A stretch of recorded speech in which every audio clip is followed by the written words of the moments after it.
This is the solution video for question 23 from part B of the 2019 ECAA paper. In this question, we're asked to find a range of x for which 1 plus x squared plus 9x plus 9 all over x is greater than 0. And we're given 6 different possible options for this, ranging from x less than minus 1 or x greater than 0, and varying other conditions such as x between minus 9 and minus 1, etc. Looking at this question, this function here looks very difficult to draw a graph of. So what we're going to do is going to work case by case. Because what we're tempted to do is multiply through by x, and then we've got something that looks a lot more solvable. However, we have to be careful multiplying through by x because we know x could be negative or positive, and that might change the sign here. So we'll do it case by case. So let's look at x greater than 0 first. Then we have this, but we can happily times through by x and the sign doesn't change because x is positive. So this is completely equivalent to this when x is greater than 0. So x plus x squared plus 9x plus 9, and then 0x is just 0.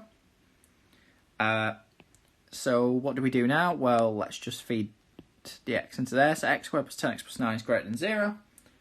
And now let's look at what we could do. Well, it'd be nice if we could factorise it, and indeed we can, because 9 times 1 is 9, and 9 plus 1 is 10.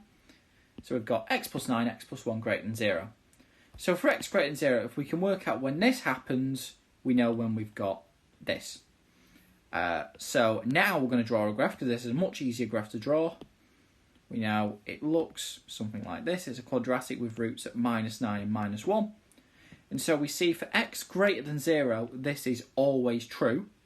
And so we have this inequality for all x greater than 0.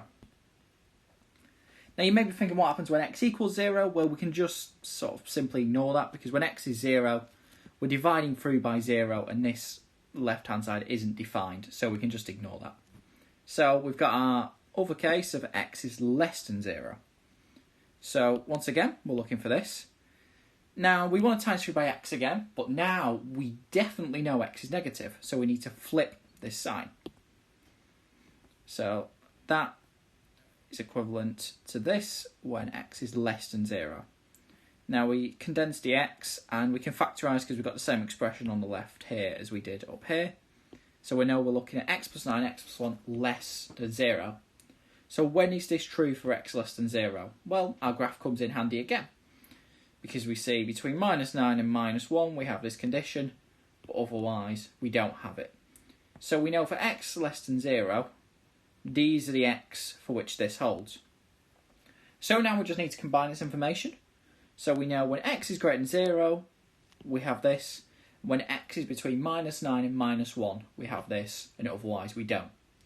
And so, looking at our options, we see answer F matches what we've just said. So our answer is F.